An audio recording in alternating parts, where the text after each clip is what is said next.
Kalau memang Indonesia tidak sanggup menangani bencana alam di Aceh, bahkan Sumatera, angkat tangan biar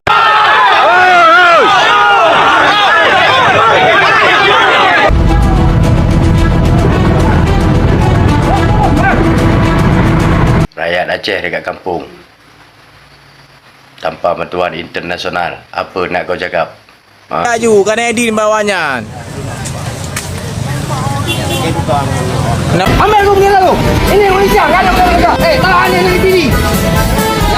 Hilang kesabaran para sahabat. Pemuda-pemudi Aceh ini berorasi berapi-api turun ke jalan sampai bentrok dengan aparat TNI.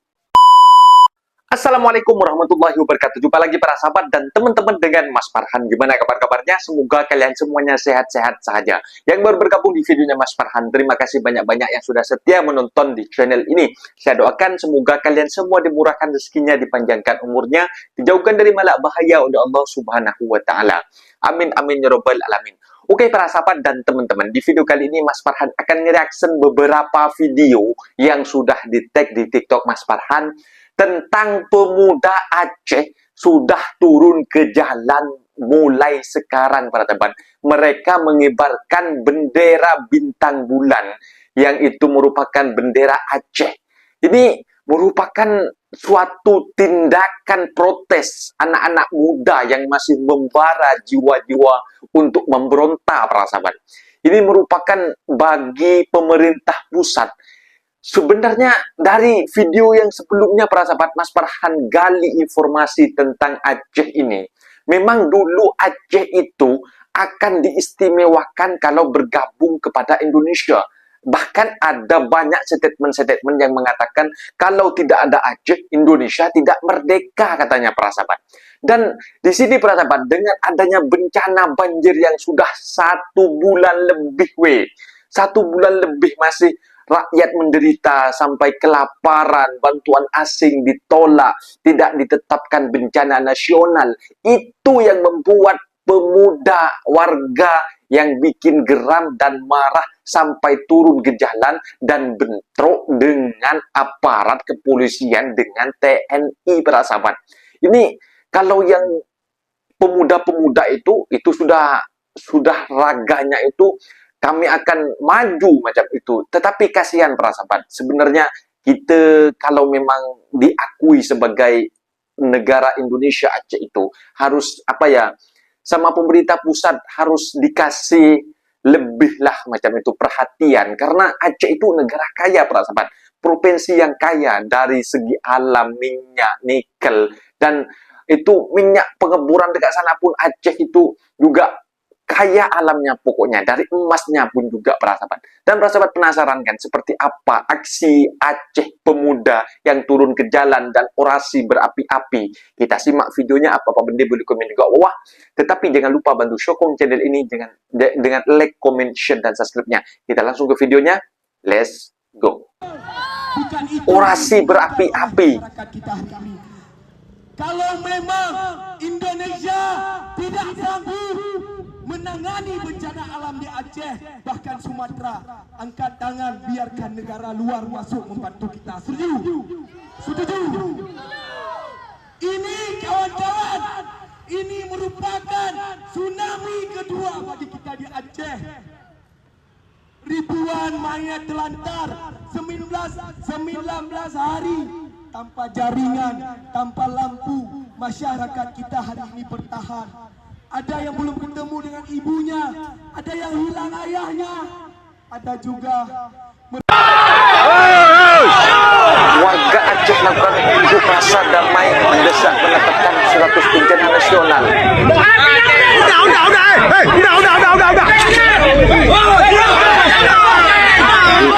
Angkat senjata.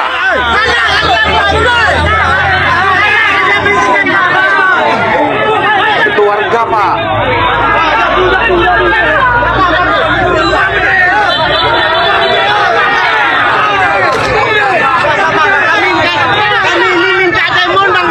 Panggil ini biar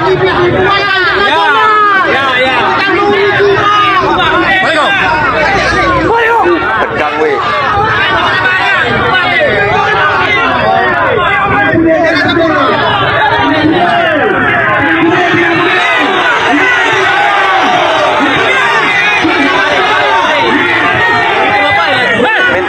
status bencana nasional.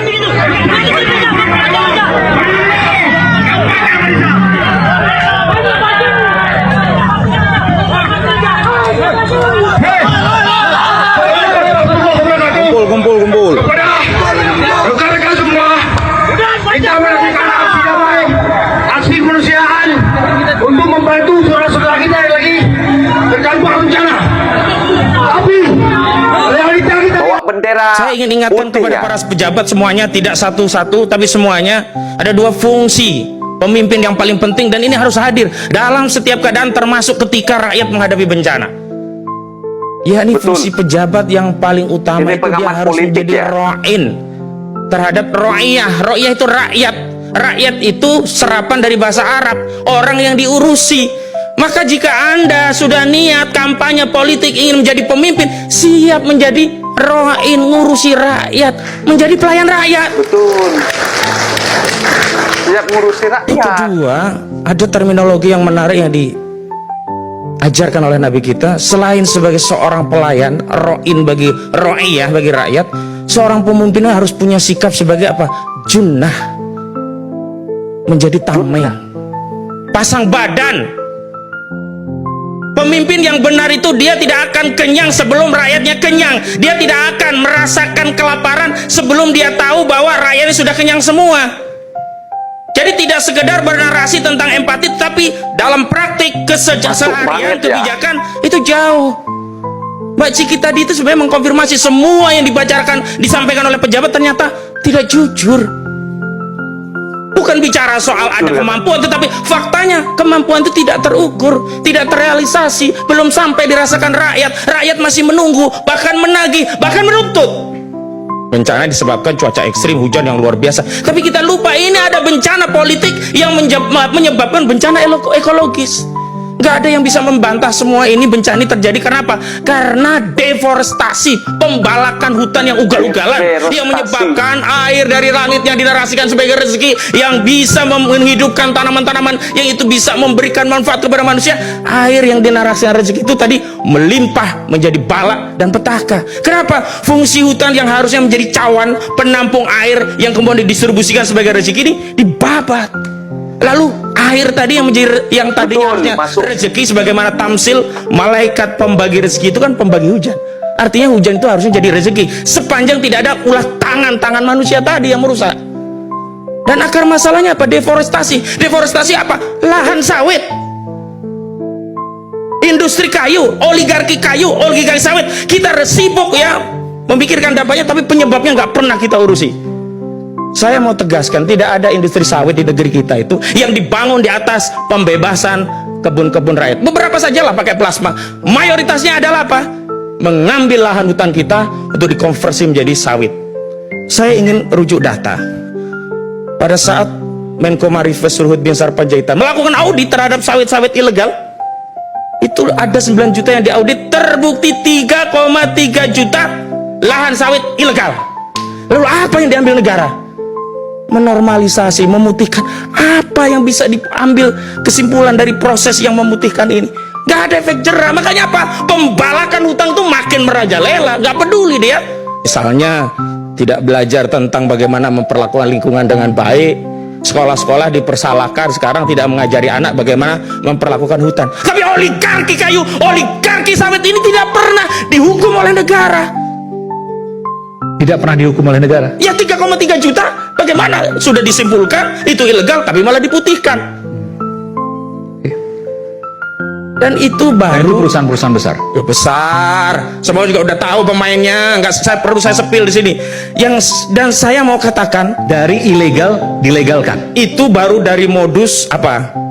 Izin konsesi, misalnya ya 100.000 hektar yang dibuka, yang dikerjakan 250.000 hektar. Artinya aja ada perluasan yang membabat hutan di luar luasan wilayah konsesi. Itu ketemu 3,3 juta hektar. Di luar itu ada yang masih benar-benar ilegal yang sampai hari ini belum disentuh. Sampai hari ini. Sampai hari ini belum disentuh. Lalu saya mau Boleh bicara sebutkan daerah mana itu? Provinsi mana misalnya? ya, seluruh Indonesia, itu kan seluruh Indonesia. Di Sumatera kita bisa lah oligarki sawit, cek aja di Google, gampang kok sekarang. Gak susah nyari penjahat di Republik ini, tetapi apakah negara benar-benar bisa hadir membersamai rakyat? Saya tersentuh dengan apa yang disampaikan oleh Mualim. Kita gak bisa berharap lagi selain kepada Allah. Kalau berharap pada manusia, kecewa. Itu tamparan keras pada pemerintah itu sebenarnya.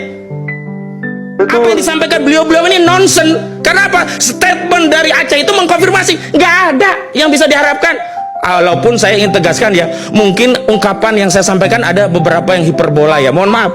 Karena ini memang fungsi dari rakyat itu seperti ini. Jangan harapkan rakyat itu fungsinya seperti buzzer, ada yang benar dipuji-puji. Enggak, rakyat itu dalam konteks akidah Islam, dakwah amar ma'ruf nahi munkar hanya dua. Kalau kerja kekuasaan benar, kita diemin, dah cukup, itu poin. Kalau didiemin, misalnya contoh, kalau Ahmad Kozudin nggak bicara tentang kebijakan, berarti benar, udah nggak perlu minta ya puja-puji dari saya misalnya begitu. Yang kedua, kalau keliru memang harus bersuara. Dan saya tadi menyayangkan apa yang disampaikan Teddy Indrawijaya, kok begitu sikap negara kepada rakyatnya, alih-alih membangun narasi yang menyatukan, ya, memberikan ucapan selamat walaupun bahasa lainnya nyindir ya, terima kasih terhadap influencer yang telah memberitahukan kekurangan kami ya. Tetapi alangkah baiknya sebelum disampaikan kepada publik, sampaikan dulu pada kami. Ini bahasa-bahasa pilihan yang bisa diambil, yang itu justru mengkonfirmasi negara hadir untuk menyerap apa yang menjadi aspirasi rakyatnya, bukan langsung waduh seolah-olah kita dihadap-hadapkan. Enggak bisa sendiri. Rakyat nggak bisa menghadapi bencana ini sendiri, clear. Negara, pemerintah juga tidak bisa menghadapi masalah ini sendiri, clear. Mualim sampaikan unek-unek saat pidato peringatan 20 tahun dari Damai Aceh, waktu yang panjang, membosankan, hari ini menggairahkan, mengecewakan. 20 tahun perdamaian Aceh. Today is 20 years of peace agreement. Ini adalah salah satu waktu yang panjang, yang membosankan, yang menggairahkan, juga yang mengecewakan. Pada hari ini juga saya sebagai status Panglima Komando Gerakan Aceh Merdeka, dan Panglima juga pada Komando hari ini Aceh Merdeka, si Mualim. Gubernur Aceh yang dipercayai oleh masyarakat.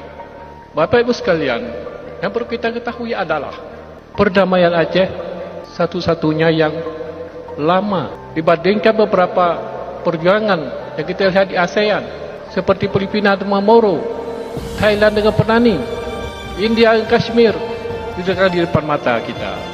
Macam mana Israel dengan Palestin, hanya perdamaian beberapa bulan, beberapa tahun, akhirnya sirna, tidak dapat melajukan lagi perdamaian. Tapi pada saat ini Aceh adalah begitu ikhlas dalam perdamaian. Tapi kita harapkan pusat harus juga mengerti, karena pada saatnya pada perjanjian kita tidak menuntut lagi kemerdekaan. Itu janji tokoh-tokoh yang namun semuanya kita laksanakan, kita kasih kepada Aceh. Tapi pada saat ini intinya hanya 35% yang dapat rampung antara perjanjian pusat dengan Aceh. Tetapi pada dasarnya kami cukup ikhlas, Pak Pangdam, Pak Kapolda, Pak Kejati, Pak Kejari, dan juga Kabinda. Ini adalah pengharapan kami, khususnya Aceh dan khususnya lagi para pejuang Aceh. Satu saya garis bawahi adalah perjanjian kita di Helsinki. Kami ada beberapa ribu mantan kombatan dan puluhan ribu yang sudah almarhum plus anak yatim piatu. Dijanjikan oleh pusat untuk per personil 2 hektar. Tapi sampai saat sekarang ini yang mereka janjikan nihil sama sekali. Itulah teriakan kami. Nihil, gak ada sama sekali. Datang lagi, kembali kepada dasarnya. Terangkan lagi. Itu persoalan. Saya juga berpesan berharap kepada seperjuangan mantan kombatan, kita tetap bersabar karena kita ada pimpinan untuk menyatakan apa yang belum selesai, apa yang diberikan kepada kita. Saya selepas ini akan menjumpai Pak Presiden, akan menyatakan semuanya yang terkait masalah MOU ini. Dan juga kita komitmen dalam menjaga perdamaian. Selamat Hari Damai Aceh yang ke-20 tahun. Semoga bersatu membangun negara Aceh tercinta menuju kemakmuran dan kejayaan. Billahi taufiq wal hidayah. Assalamualaikum warahmatullahi wabarakatuh. Ambil lu gila lu. Ini Indonesia, enggak ada mereka. Tahan ini. Dan Rem Putra Aceh bubarkan aksi sekelompok membawa bendera K. Pak Dan Rem nggak usah bilang bahwa Aceh ini adalah Indonesia. Sedangkan di saat Belanda sudah mengatakan Indonesia ini sudah kalah, dari Aceh lah disiarkannya ke dunia bahwa Indonesia ini masih ada. Jangan pernah Bapak tanyakan lagi kayak mana nasionalis kita Aceh, Pak. Bapak pun bangsa Aceh, nggak sepatutnya Bapak buat perintah kayak itu, Pak. Tangkap orang ini, tangkap orang itu. Rakyat bawa bendera itu biar semangat di tengah duka ini, Pak. Jadi Pak Dan Rem, mohon Pak, Bapak perintahkan anggota-anggota Bapak slow-slow aja. Nggak adanya untuk merdeka-merdeka orang ini. Betul, Pak. Ya. Salam Pak Dan Rem, sehat-sehat selalu Pak Dan Rem dari Imran. Nah, itu dia para sahabat dan teman-teman video yang sudah kita simak. Orasi pemuda yang begitu bersemangat mengucapkan di atas panggung tadi para sahabat merupakan suatu kritikan kepada pemerintah pusat. Karena memang sudah jelas ya yang dijelaskan tadi dalam pengamat politik yang ada dekat Indonesia yang naik dalam podcast masuk televisi langsung para sahabat. Bahwasanya pemerintah harus menerima kritikan daripada masyarakat, bahwasanya memang tidak mampu untuk menyelesaikan bencana yang ada dekat Aceh itu para sahabat, untuk dilakukan sendirian oleh pemerintah.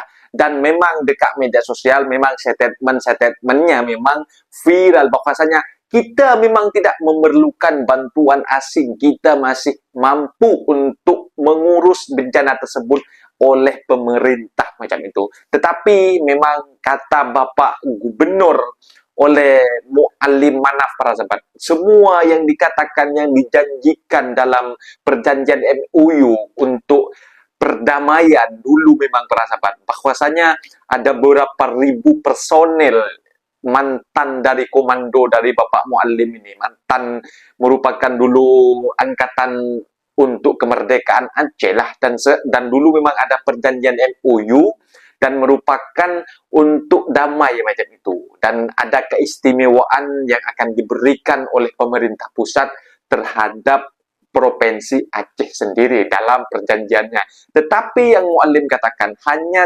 30% sahaja yang mereka bisa berikan yang dalam perjanjian tersebut. Dan Bapak Muallim pun akan mengatakan langsung nanti keluhan yang ada sudah 20 tahun dalam perayaan yang kita tengok dalam video para sahabat, untuk perayaan yang ke-20 tahun perdamaian antara Aceh dengan Indonesia. Memang kalau kita kutip masalah-masalah sejarah-sejarah kelam memang sangatlah takut para sahabat. Haraplah pemerintah dapat memerhatikan dengan baik penduduk dan rakyat. Pemuda, termasuk pemuda ini jiwanya berapi-api memang. Jadi harap-haraplah pemerintah pusat bisa memerhatikan dengan meskipun tidak VIP lah, meskipun setidaknya tidak VIP, mereka bisa mensejahterakanlah dulu macam itu agar tidak bergejolak hati masyarakat kepanasannya. Karena mereka itu gak tega para sahabat menengok saudara-saudaranya yang tidak merasakan kesejahteraan ketika terdampak musibah banjir, bahkan selamat dari banjir dan tidak selamat dari kelaparan. Itu banyak para sahabat. Tetapi bantuan daripada Malaysia memang tidak dinafikan, memang banyak para sahabat. Mas Farhan sebagai orang Indonesia, sebagai saudara-saudara orang Aceh, Mas Farhan mengucapkan beribu-ribu terima kasihlah kepada Malaysia yang sudi banyak pokoknya. Bantuan daripada Malaysia itu memang sudah tak terhingga lah. Sampai sekarang pun masih ada lah dekat Indonesia, dekat Aceh para sahabat. Bantuan daripada Indonesia sendiri pun, orang Malaysia sendiri pun turun langsung ke Aceh. Mungkin videonya sampai di sini para sahabat dan teman-teman. Apabila ada kata benda yang silap, Mas Farhan minta maaf sebesar-besarnya. Mohon dibenarkan di kolom komentar. Undur diri. Assalamualaikum warahmatullahi wabarakatuh.